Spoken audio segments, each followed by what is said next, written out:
سلام تخطاتلتنا هذا الشانل كمي كنيخوم كمي تخونو نايلومي عرس دما فلي زبالات ياخد كون نساد ما ماشي ما بزي شانل كمي غيركا فقرة مسرت فمي غيركا بفقرة غمي تخينيا زبل ندي زغرب نايلومي عرس بنصارو ياخد كون حدا غيزي اب هيوتنا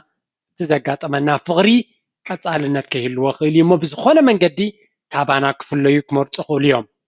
እዚ ነገር እዚ ከጋጥም ከሎ ብዙሕ ግዜ ኣዚና ኢና ንጉዳእ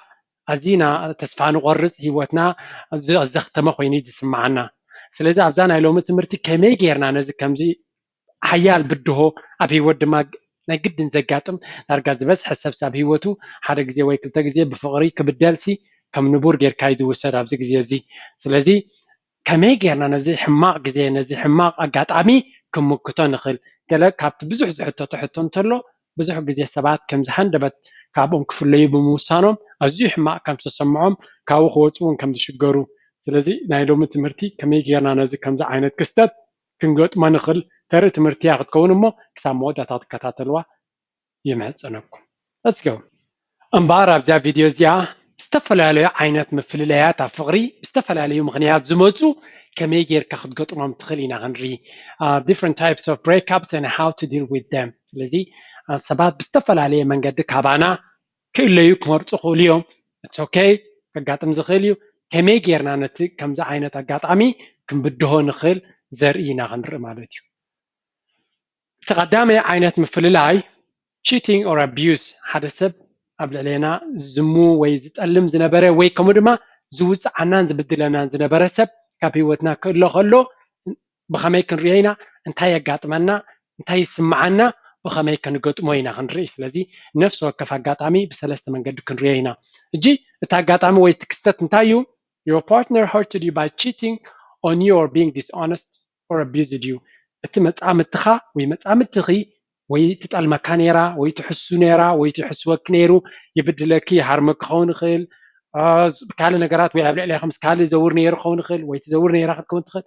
ብዝኾነ በዚኦም ኣጋጣሚታት ክብድለካ ከሎ እቲ ሰብ እቲ ዝሙት ኣብ ልዕሊኻ ወይ ክሕደት ኣብ ልዕሊኻ ወይ ከዓ ወፅዓ ኣብ ልዕሊኻ ፈፂሙሎ ማለት እዩ እጂ እንታይ ይስማዓካ ከምዚ ከጋጥም ከሎ እቲ ሰብ ብከምዚ ክፍለየካ ከሎ ወይ ንስኻ ክትፍለ ክትውስን ከለኻ ዝስማዓካ ስምዒት this is what you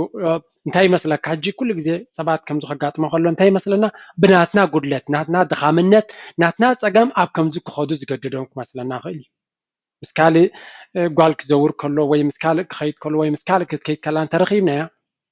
ናትና ጉድለት ኮይኑ ይኮነን ከምኡ ኮይኖም ኩሉ ግዜ እቶም ሰባት ብከምኡ ክእምኑና ክእሉ እዮም ከምዚ ስለ ዝኣበኽኒ ከምዚ ስለ ዘይገበርክለየ ናብዚ ከይደልየ ኖ ናቱ ጉድለት ወይ ናታ ጉድለት ስለ ዝኾነት እያ ከምኡ ጌጋ ክገብሩ መሪፆም እምበር ናትና ጉድለት ስለ ዝኾነ ኣይኮነን ንሕና ነፍስና ልክዕ ምስኦም ኮይንና ክንብድላ የብልናን እዚኣ ክንጥንቀቐላ ኣለና ከምዚ ዓይነት ስምዒት እዮም ክእምኑና ዝፍትኑ ድዮም ከምዚኦም ዓይነት ሰባት ንስኻ ግን ንነፍስኻ ክትድግፋ ክትክእል ኣለካ እንድሕሪ ክኢልካ እውን ከምዚ ዓይነት ነገር ክቕፅል ስለ ዝኽእል ኦኬ ከም ሰብ መጠን ሓደ ግዜ ዘጋጠመ ጌጋታት ይቕረብ ክበሃለሉ ዝከኣል እንተኮይኑ ክትብሎ ትኽእል ኢኻ ዝደጋገም ጌጋ እንተኮይኑ ግን ነፍስኻ ምዕሻው ኣየድልን እዩ ውሳነ የድልየ እዩ ናይ ሰባት ጌጋታት ክትእርም መሰለ የብልካን ጌጋታቶም ሰባት ባዕሎም እዮም ክእርምዎ ዘለዎም ናይ ሰባት ጌጋ ሸለል ኢልካ ክትከይድ ትኽእል ኢኻ ንግዚኡ ንኩሉ ግዜ ክኸውን የብሉን ብኸመይ ዲል ትገብር ወይ ብኸመይ ትምክቶ ከምዚ ዓይነት ጌጋ ከጋጥም ከሎ ተቀዳማይ ነፍስኻ ወንጀለና ብዘይምግባር ኣነ ተጋጊየ ከምዚ ስለ ዝኾንክ ከምዚ ዝኾን ከምዚ ኣይመጋጠመን ዝብል ዘረባ ክመፀና የብሉን እቲ ንሳቶም ዝገበርዎ ስስዐን ናቶም ስንፍናን እምበር ናትኪ ወይ ናትካ ጉድለት ስለ ዝኾነ ኣይኮነን እዚኣ ክትርዳኣና ኣለዋ ናምበር 2 a sudden breakup እዚ ሕጂ ከቢድ እዩ ሃንደበት ዘጋጥም ምፍልላይ ምስቲ መፃምድትኺ ወይ ምስታ መፃምድትኻ ፅቡቅ ዝኾነ ጉዕዞ እናሃለወካ ብሓደ ተጓዓዓይስካ ምስ ኣዕሩኽትኻ እውን ኣላሊኻያ ወይ ኣላሊ ምስ መሓዙታ ኣላልያትካ ምስ ቤተሰብ ኣላልያትካ ፅቡቅ ዝኾነ ዝምድና ፅቡቅ ዝኾነ ፍቅሪ ድሓን ንኸይድ ኣለና እናበልካ ፀኒሕካ ሃንደበት ብመሰጅ ክኸውን ይኽእል ብቮይስ ክኸውን ይኽእል ዋላ ብቴሌፎን እዚ ጉዳይ ናይ ክልቴናሲ ወዲየ ዛዚመየ ኣለኹ ክቕፅል ኣይደልን እየ ዝብል ውሳነ ክመፅእ ከሎ እዚ ሓደ ካብቲ ኣዝዩ ከቢድ ነገር እዩ ምክንያቱ ንስኽን ዝሓሰብክዮ ካልእ ዘጋጥም ዘለካ ኮምፕሊትሊ ካልእ ክኸውን ከሎ ነቲ ሰብ ኮምፕሊትሊ ዲስተርብ ወይ ዲስኦሪየንት ዝገብሮ ስለዚ እንታይ ይስምዓና ከምዚ ከጋጥመና ከሎ we are confused confused نخون مالتيو نجبرون نحاسبون يتفعنا مالتيو we feel lost كم زتفعنا خوين يسمعنا كمون disoriented انتي كنجبر كم زلنا نابي كنكيد كم زلنا بين كخون كم زلوا أيردعناني ما تحزن سؤال اللي بحال مالتيو لذي إذا عينت كبيد نجر عند بتعاون في اللايو زخصته ويكازوم توس عبين وين قليل هيكونن so this one can really put your life upside down كم زي عينت كستت نتي كيف لا تزجات أمسب عبي عنوتن عبي سجى من كفترة اللخيلي ويك فترة الله يخلي مغنياته زي مكرابن زي متصبعين سلسلة بريه إذا عينت نجار بخامي تقطمه قدام هاي قليل نجار هيكون لنا لنا أنكو خد جبرة زلك don't focus on what you could have done better كم زي عينت كقطم كله كالتيفنا انتهينا هنجبر ندير خم تقدم هاي اوكي انتهي كعر نيروني انتهي نير قد لتاتي ايناي كعر خل بخامي كعر يخل ما بخامي نسب كمال تخل إلكا تب كتب التفتني غا كتب لي بالكاموني بلي اللغون كل جزء قال سيد ليه سلام انتهي بستخالة متى تسب انتهي تقول لك نيرو كزارة بزغل نحر خوينو أبي نيرو بقلت كتزارة بكل لك يقداس هانت كتسعول الله زلك أبحث يرجزي أنت خوين تفغرينا عمتيو نايش تشور هدي نايش وعطور تبغ صنيه هندبت كم زكات تجيرو كتسب وين تجيراتك كتستعول لك من البات ملكت كخون خليزي السبزي في أبحرارنا بقال كده عندي بس أحكي تخينك إذا سبزي أو سبزي ملكتي بكالو كتأمنو كشجرة كهمزلو سلزي كم ز عينت هندبت بزي زخون مخنيات زجت فكا كالا عب مخنيات تجات يمران تاي كخوني كان تحسب أدلي بكالو أنت خيل كون بفلاي دم دي ما عاد يقول أنت يلكا كتلم منوني بالكان ويكتلم منوني بالكان مغنياتو زيهم سبازياتهم كتمسجن على كان بشي قلتيف بمجد عمو أب حدقان أب كالت أجمعتن كي بتحكي سلزجاتمه هي كاكت أري أدل توهيب كله ويأدل توهيب كله سلزي زوم هند بزخود سبات ولا كو أزيو كبيت تخانه جن بتصبو كان ريال لنا زيهم سبازياتهم أنكو أب كالت كي تبتح خانه إلكا كتمسجن كتكيل على يجيبوا تمكيلات مالتي وتر ثلاثة عينة فلالاي it's natural and slow freeze باللغة زنتايو مجمريا بس حنت تلالوي حرك لتعمتي لاليو فقرم شو حتى سماياتي دي بقى أزيوم ما مغزقون فقري يحلفوا بحادي زناقعوا يقدروا تبغزقون مرة يهلوا مالتي كسنا بلغن التمردا ويتفقرناتهم نازحت لي قي زخافي وزقاطمي حجي مبزعتو غزي فقري سايكل سالو تمجمري حنينيتا فقري كل غزي سمايو بقى نسبات كيغاتاتو ما يراي كان يحماقو ما يراي كان كل صبوناتهم تراي مريم يقنس زبلا ودات ابز غزي زيو ما مثل مريم ياغلو يبلو دحريو سبيا قبل يجمرو دحريو زبيا زيا وي قال قبل تقوم سوري كم مقطرف إليكم كون التسكاي سايكل سكرداكم سلوز دلوقتي سلزي أبتتبق سايكل نيركا نادخم كحد كيت كلغا أبو يسرح زدليه فقري مغنياتو مبزحتك زي فقري ترز بتعين تحت قص ورد نبور سرحي كتمانو خجمر نبوري أبزق زي ممناو ناكلت يخا تعرن سرحان يدليو نتي نجاراتك بقلت إنها تزراربك نتوم زي اللي نجارات نموجات تزي اللي شلون تيلكايو كاس النابلة مسلي تشاون نحت حد كاب مثل أني مت مالتي أزيا قداي زي عجي تمثل لاي بس إنك مسلي تشاو كجات كله زجات مالتي زيجي سايكل عزو أم مسلي تشاون نحت حد كاب مثل لا أم استبص مالتي أنت عينا سمعتي سمعك you try to say something that isn't already there أنت يسمعنا ولا قط تستلشينا ولا حنتي وتزيبلنا تفلاي كقاطم كله جن حر عبنا جرز خسرنا خوين يسمعنا الزخانتاي التناي من الممات زنبرنا جر مالك زي خلنا نسأل الله عنك لنا زي اللي ولا حنتي حقوس زي نبره هوتني يركض فلا لا خلها تبغى عندي خونز جبوا فلا فقر تغينو تحريجنا تمانيخا ننوع جزيك تعريت زي كل كاتم فلايسي وتسيت نعطي خون نير وجن ستيل انت يسمعنا حماق يسمعنا يو كم زعبنا جر كسارة خوينو يسمعنا عبزي سايكل زي عبزي عينات مثلا انت يسمعنا حركان أبتأ متأمتنا عب حركان يلوانا انتايو سلمنتاي سبزي دعوم خبر كزي كعلى ويس سلمنتاي كم زغد جبر زي كعلى تيلنا عب حركان عاتش مالتشو سلزي التزقاتم زولنا جرون سلمنتاي تفقرنا قوم غزعل كيلو أيرد عناني we just don't understand what happened تاخوي نيو كم زكون كيلو جن كعرز قلنا جرات كم زلوين يرد عني discussion اللي يوم في الله كتر لا تخل تخين كتعريه اللي تخل من قدين تلو كتعرض تخل جن حدا جزيه وين ብዙሕ ፍቅርታት ብከምዚኦም ዝውድኡ ስለዚ ናይ ግድን ኣይኮነን ክዕረ ሶሪ ነገራት ዝዕረዩ ዝመስሉና ስለዚ ያ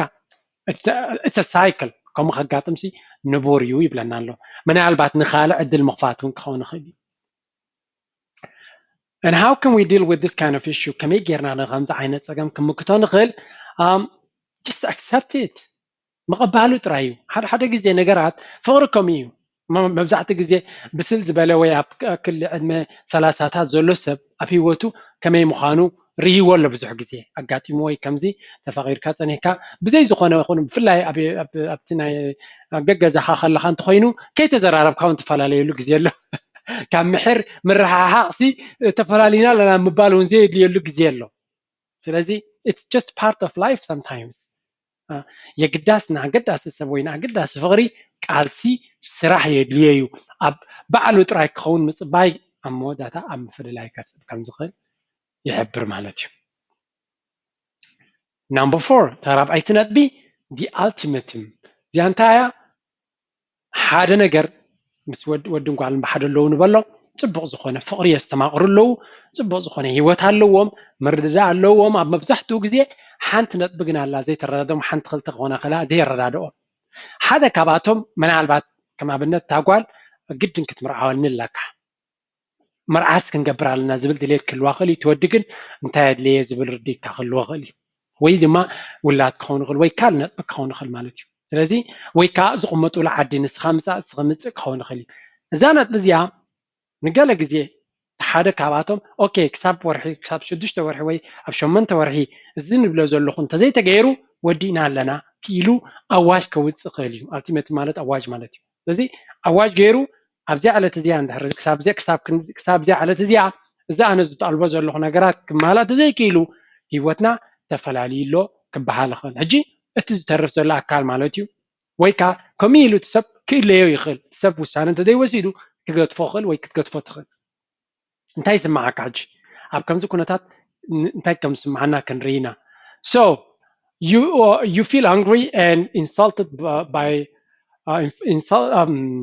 sorry ከምዚ ኢሎም ኣብ ከምዚ መንቀራቕሮ ስለ ዘእተውና እንታይ ይስማዓና ከም ዝተበደልና ዝተፀረፍና ኮይኑ ይስማዓና ስለምንታይ ንዓይ ኣብ ከምዚ ዓይነት መድረኽ ይእትወኒ ወይ ትእትወኒ ኢልና ንሓርቕ ማለት እዩ ደይርዳእና ዘሎ እቶም ሰባት እዚኣቶም እውን ናቶም ድሌታት ኣብ ሂወት ከም ዘለዎም ከነስተውዕል ክንክእል ኣለና